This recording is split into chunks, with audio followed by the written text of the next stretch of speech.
doing a close reading and analysis of an excerpt from the first Betrayal. So the first Betrayal is a series of books, and we're just going to look at a portion of the trilogy. So do we know what the word excerpt means? Okay, so an excerpt is just a small piece of a larger text. So we're not reading the whole book, we're just going to look at a little piece of the text. Okay, and we're going to do an analysis on that little piece of the text. And analysis sounds like a very fancy word, but all it means is to break it down.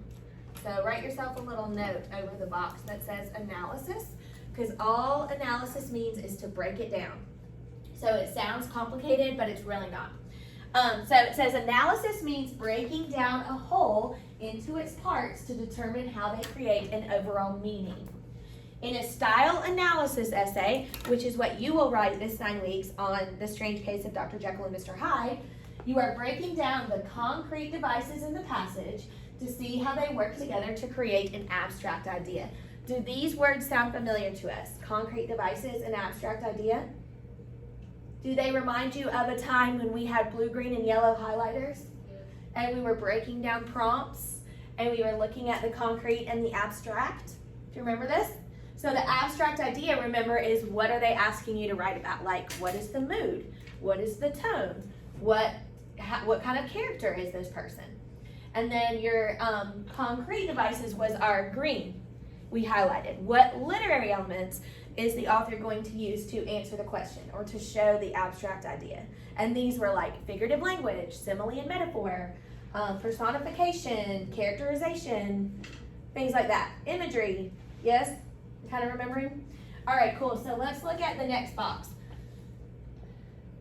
This activity, this packet has 5 different activities. No, 6 different activities. Activity 1, you're just looking at the prompt and breaking it down to determine what they're asking you to write about. Activity 2 is the actual excerpt. It wants you to do a close reading on the actual excerpt. Activity 3, if you look on the next page, is about diction. Okay. Activity 4 is, they call it patterns, but it's imagery and details. Activity 5 is figurative language. And then finally, activity 6 is you're going to do a fill in the blank assertion that responds to the prompt. So back over here on activity 1, and we're going to do activities 1, 2, and 3 today. Back over here on activity 1, all we're doing is looking at the prompt and analyzing it. What does it mean to analyze something? Break it down. Very good. And what's a prompt? Yay, we remember something from that day. Your prompt is your directions. It tells you what to write about. And you're going to look for 2 things in the prompt. The concrete devices, or literary elements. I'm going to write LE for literary elements next to concrete devices. Remember, this is figurative language, details, syntax, imagery, things like that. And then we're going to look for the abstract idea, which was our blue. Remember, what is the tone? What is the mood? What is the purpose? What is the theme? What kind of character? All right, so let's look at our prompt. They have the prompt already broken down into two parts. You see the 2 different kind of sections. So I'm going to label this 1, and I'm going to label that one 2. Part of our prompt is just background information. And the other part of our prompt actually has the information about what we should be writing about. So let's look at our prompt and see if we can determine which one, number 1 or number 2, is the background information, and then which one, number 1 or number 2, has the directions. So it says, the first Betrayal, the first book in a series trilogy, is the beginning of the journey of Joseph, an exile, an orphan, and keeper of the lighthouse. In this excerpt from Patricia Bray's 2006 novel, the narrator describes the main character who is frightened during a violent storm. Using relevant quotations and insightful commentary, write an essay in which you explain how the author uses patterns of diction, detail, and imagery to create a mood of suspense. All right, let's pick out our background information. If you had to choose between number 1 and number 2, which one is the background information? Number 1, that's right. I'm not going to rewrite the whole thing. I'm just going to write number 1 here. So we know that we're not gonna find any of our directions in number 1. So I'm gonna go ahead and draw a line here, so I know like I'm only gonna find my directions in number 2.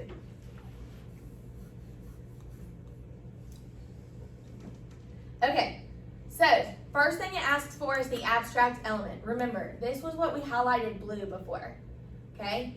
Look at it again. What are they asking us to write about?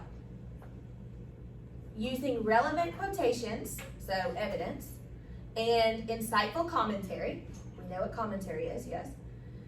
Write an essay in which you explain how the author uses patterns of diction, detail, and imagery to create a mood of suspense. All right, so what are we writing about here? What is the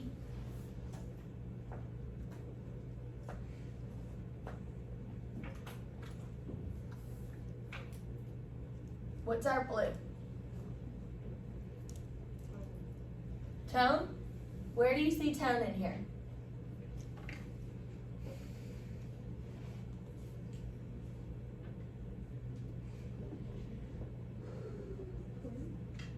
What? What is the claim? What is our, yeah, where is it? What are they asking us to write about? Is this a summary? That's what we're going to use as our concrete details, our literary elements, to show what? The mood. So that's what we're writing about. What is the mood?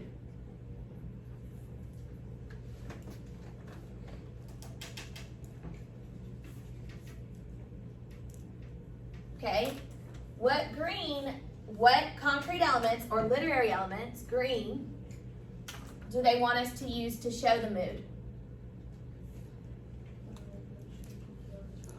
Diction, detail, and imagery. Good.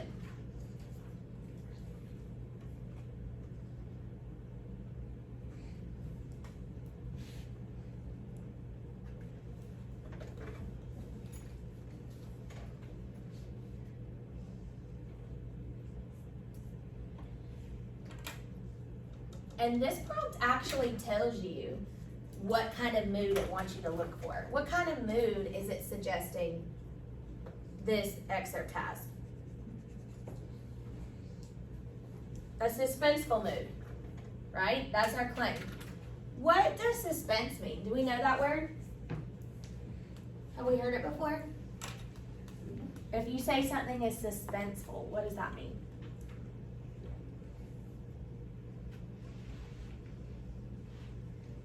So suspense is like that, sitting on the edge of your seat feeling, anticipating that something's about to happen. You don't know what or when it's coming, but something is about to kind of like jump out and surprise you. That's suspense. So you might be watching some scary movies on TV right now. How many of you have been seeing some scary movies? They're on TV like every night. So imagine like the bad guy's down in the basement, right? And the main character is walking down the stairs like slowly. And the music starts and it's pitch black. You can't see anything.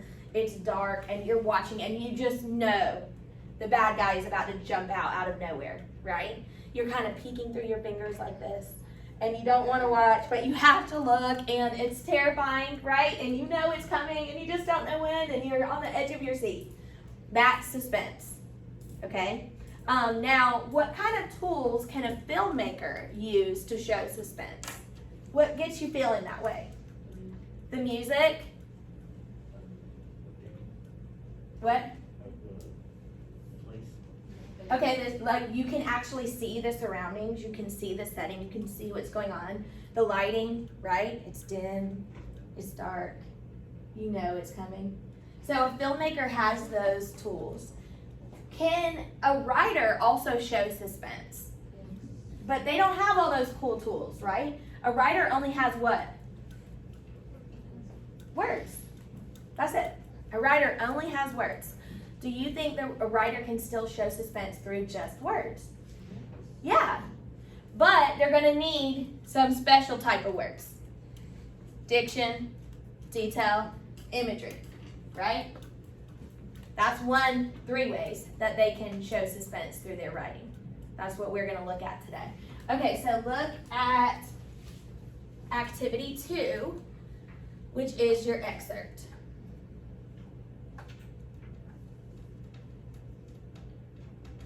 All right, so what I want you to think about in activity 2, I'm going to read the excerpt to you, but as I'm reading, I want you to think about words that jump out as suspenseful. Okay, so words that make you feel like something bad's about to happen or something scary is about to take place, something that puts you on the edge of your seat.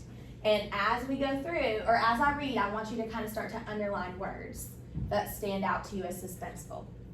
Okay, so follow along with me as I read the excerpt. Think about suspense in a suspenseful mood. Okay, so this is an excerpt from the first betrayal.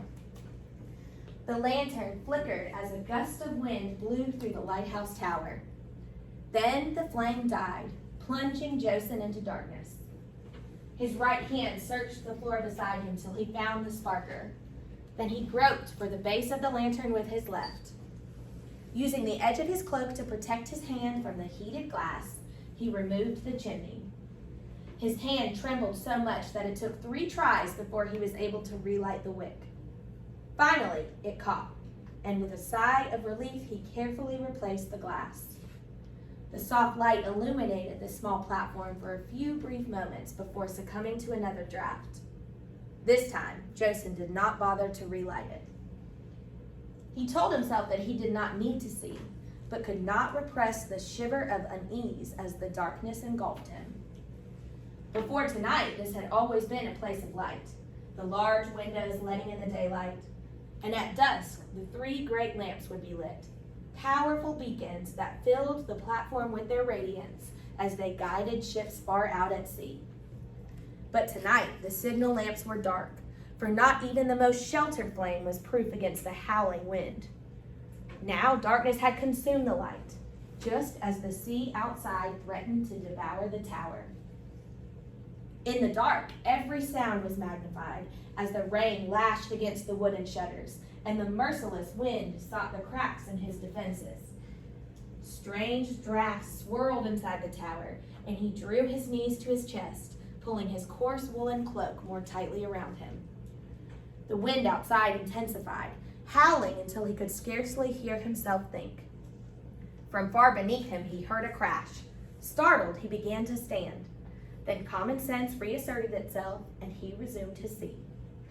There was nothing he could do until the storm passed. Instead, he listened intently, and underneath the sound of the wind and rain, he heard the relentless crashing of the waves. It sounded as if they were breaking all around him, and he knew the lighthouse was being swallowed by the angry ocean.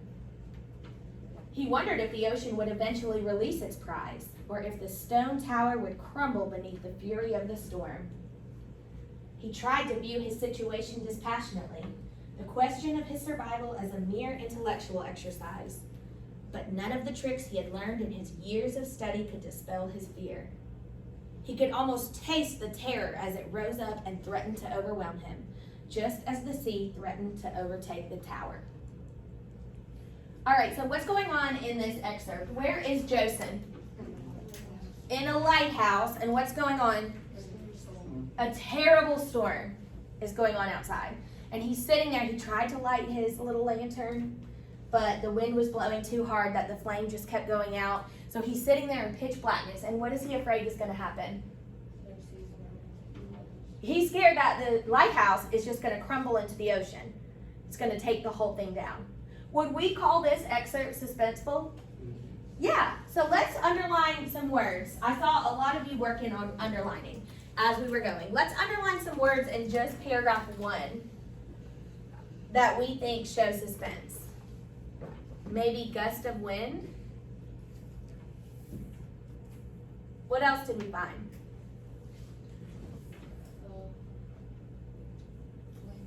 Flame died. Darkness.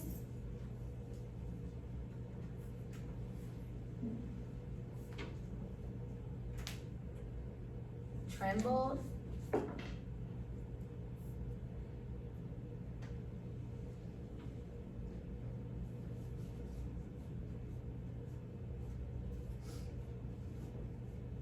Succumbing. That's one that we might not know. Notice this little number over here goes with this footnote down here. Do we know what a footnote is? They put the definition down here for words that you might not know. Surrendering or giving in. Okay, let's look at paragraph 2. What are we seeing here? Engulfed, which is another one that has a footnote. Surround or swallow up. What about the shiver of unease? You've got darkness in there again.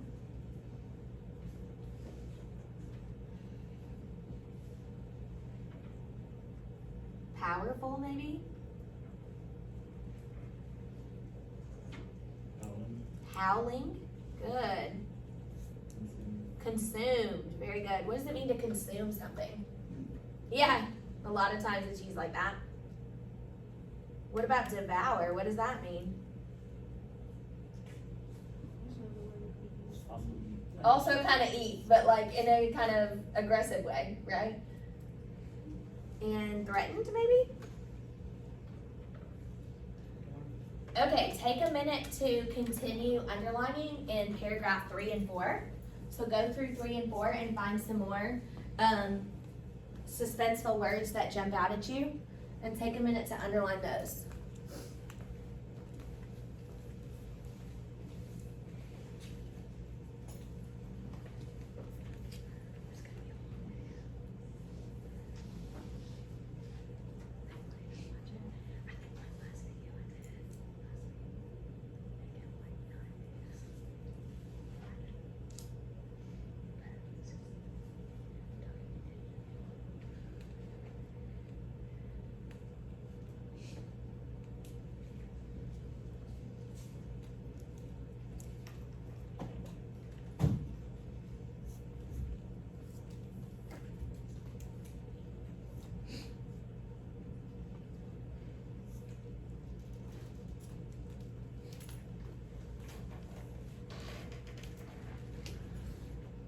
You'll notice that paragraph 4 has a lot of them.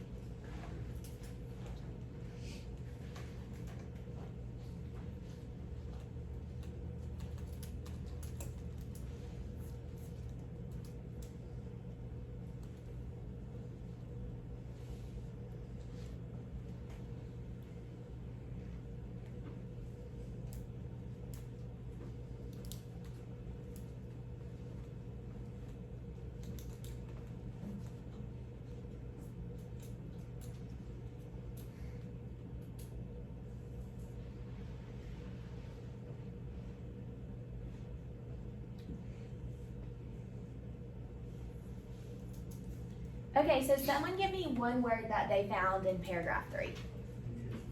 Intensified. Very good. David? Startled. Excellent.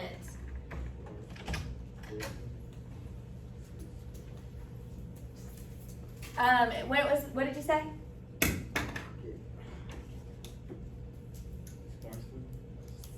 Scarcely. Okay.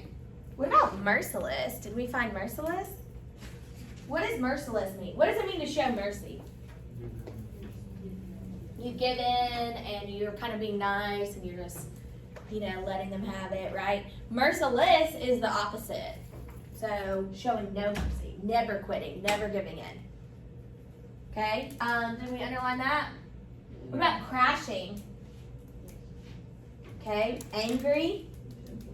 Intent, which one?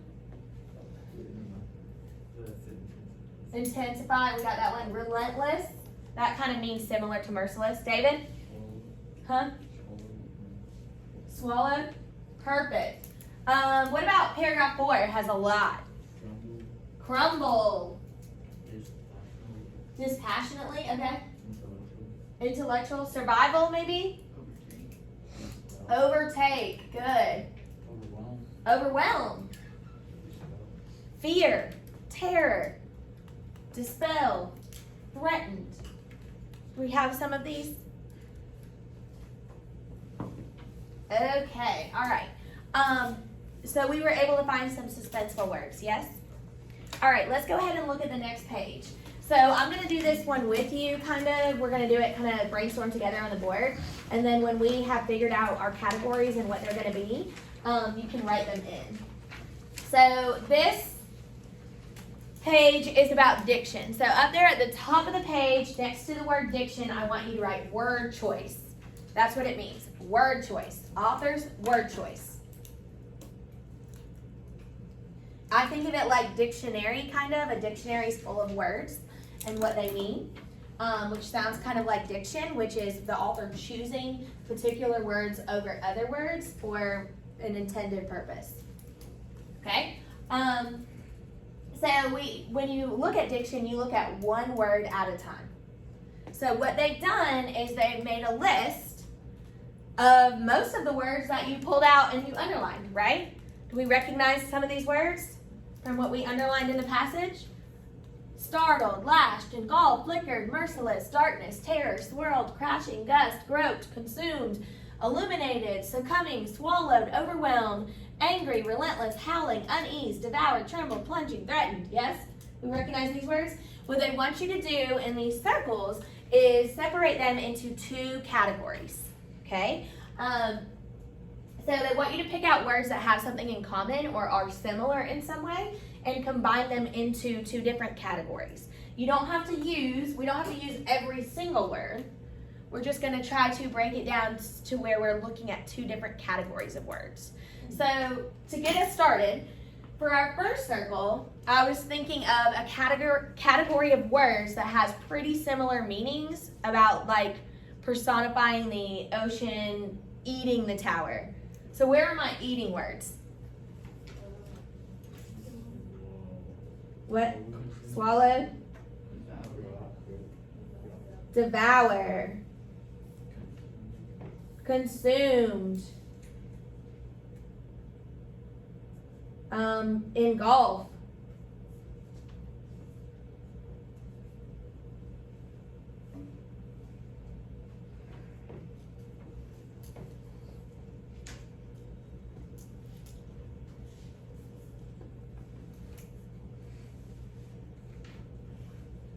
Okay, let's fill these into our first circle. Swallow, devour, consumed, engulf. These are pretty similar definitions.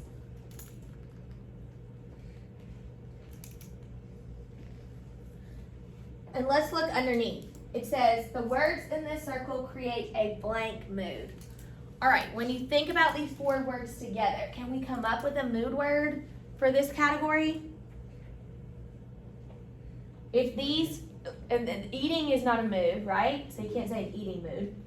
But if this was nature trying to do this to you, how do you think that would feel? Okay, frightening, yeah. Are these kind of gentle words? No, they're pretty aggressive. I would call this a dangerous mood. Do we like that word for this? A dangerous mood.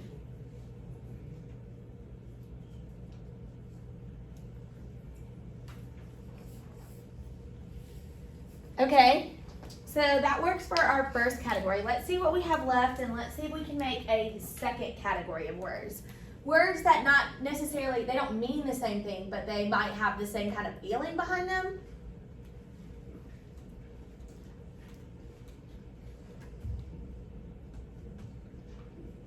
What if we started with terror?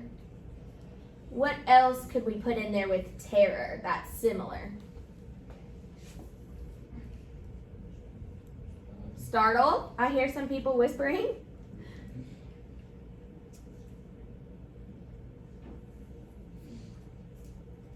What are some other scared feelings?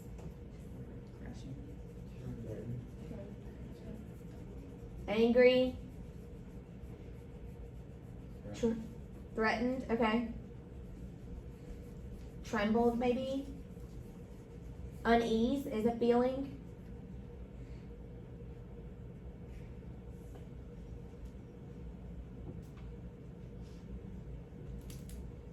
Do you see any other feelings in there we might be missing?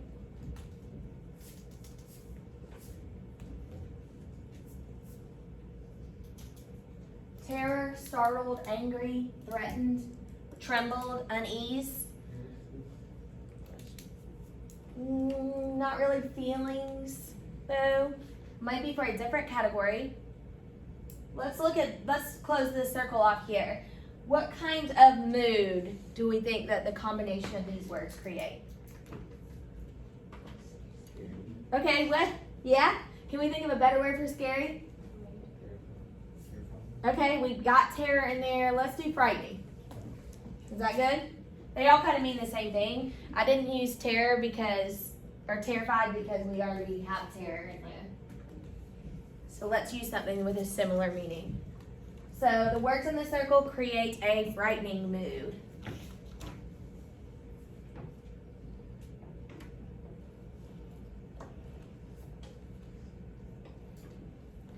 All right, do we have our circles done?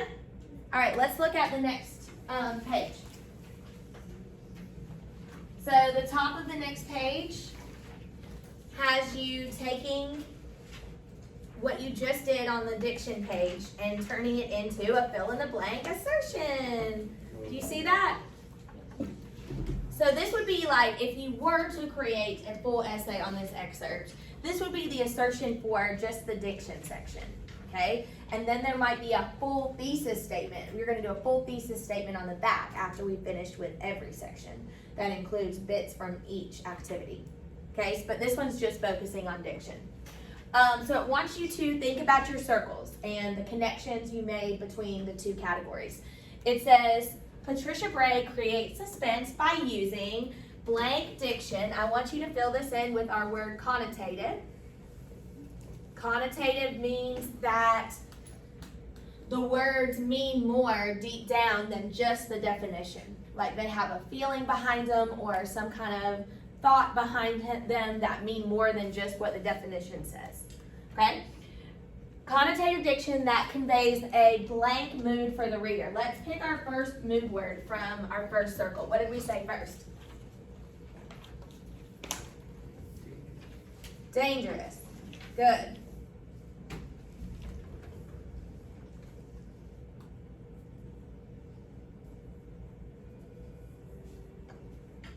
For example, the words blank, blank, and blank. What are three words from the dangerous circle? Consumed,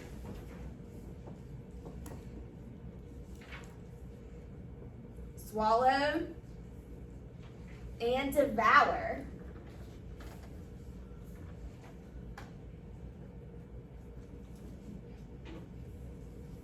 For example, the words consumed, swallowed, and devour create suspense by, what does this make you think the C is going to do? What did we say these words sound like? Eating, suggesting the C will angrily eat the tower.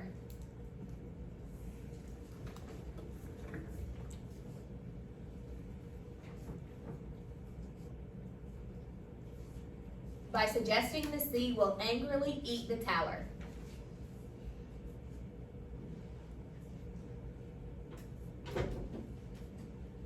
Okay, the words blank, blank, and blank. Now I want you to pick three words from your other circle.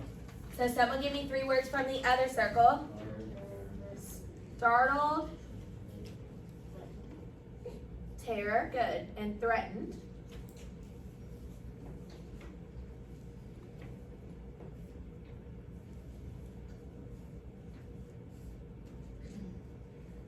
Startled, terror, and threatened also add to the feeling of apprehension. What does apprehension mean? Yeah, another word for suspense. Also add to the feeling of apprehension because they express, we'll start with, and we haven't used our mood word yet for this category, so let's use it. They express the what kind of feeling? Frightened feeling. Joseph is experiencing.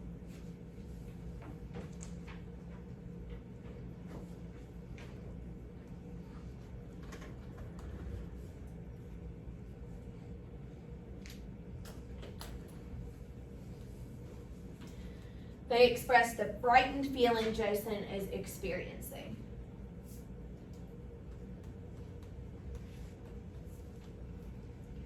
So real quick recap of a couple new words we talked about today. Who can tell me in their own words what suspense is?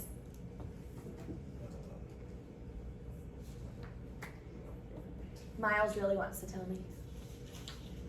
It's this feeling, right? It's the edge of your seat, waiting for something to happen, anticipation of something that's just about to jump out and happen. Okay? Can an author show suspense? Yes. Through what? Words. That's right. Special types of words. One of those being diction. What does diction mean?